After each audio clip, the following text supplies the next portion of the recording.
In 480 BC, 300 Spartans held a narrow mountain pass against 250,000 Persian soldiers. They fought with spears, swords, and bronze shields.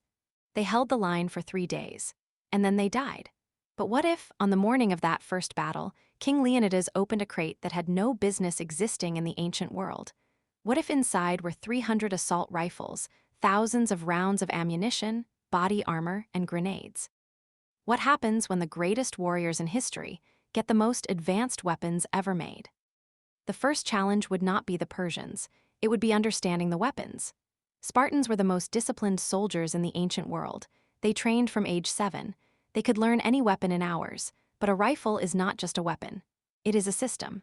Trigger, magazine, safety, sights, reloading. Without instructions, they would figure it out through trial and error. The first accidental discharge would terrify and fascinate them simultaneously. Within a day, these men who had mastered every weapon of their era would master these too, because that is what Spartans did. The Persians would not understand what hit them. At Thermopylae, the narrow pass meant the Persian numerical advantage was useless. They could only send soldiers through a few dozen at a time. With spears, the Spartans held them off for days. With automatic rifles, the pass would become a kill zone unlike anything in human history.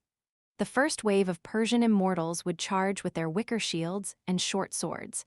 The rifles would cut through wicker like it did not exist. The sound alone, echoing off the cliff walls, would be more terrifying than any war cry. Within minutes, the pass would be blocked by the fallen, and the Persians would have no idea what just happened. In real history, Xerxes watched from a golden throne as his army slowly ground down the Spartans over 3 days. In this timeline, he watches his finest soldiers die in seconds. His immortals, the 10,000 elite soldiers who had never been defeated, would be sent in and annihilated before they crossed 50 yards. No arrow could reach the Spartans. No cavalry could charge through the narrow pass. Every tactic the Persian Empire had perfected over decades would be worthless. Xerxes would send wave after wave, each one dying faster than the last. By nightfall, his generals would be begging him to retreat. But here is the problem no one thinks about. Ammunition runs out.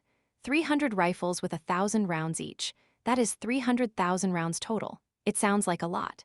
In a sustained firefight, a modern soldier burns through a magazine in under a minute. Against 250,000 Persians, even with perfect discipline and aimed shots, the ammunition would last days, not weeks. And when the last round is fired, the rifles become expensive clubs. The Spartans would know this. They would ration every single bullet. They would switch between rifles and spears. They would use the guns only when the pressure was greatest, because Spartans understood something most people do not. Weapons are temporary. Discipline is forever. The Persians were not stupid. Their empire stretched from India to Egypt because they adapted. After losing thousands, they would change tactics. Massive wooden barriers pushed forward on wheels, attacks from multiple directions at once, night raids, attempts to scale the cliffs above. The same flanking path that historically ended the real battle would be found even sooner because desperation accelerates innovation. And the Spartans, for all their new firepower, would still be 300 men. They cannot watch every approach. They cannot be everywhere at once. The technology buys them time. It does not buy them immortality. If the ammunition holds and the Spartans survive Thermopylae, the consequences reshape the entire ancient world. In real history, the Spartan sacrifice at Thermopylae inspired Greece to unite and eventually defeat Persia at Salamis and Plataea. But the 300 died. In this timeline, they live.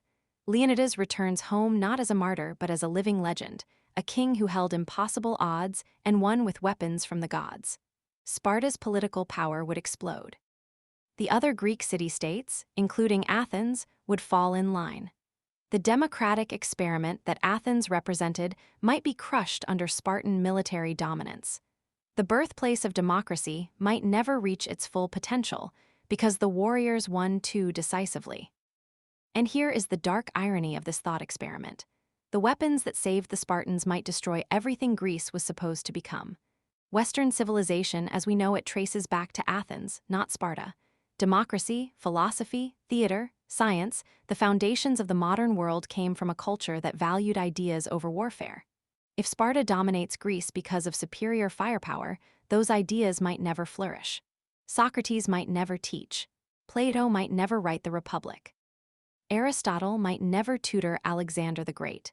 The rifles save 300 lives at Thermopylae, but they might cost humanity 25 centuries of progress. This is the lesson every what-if scenario eventually teaches.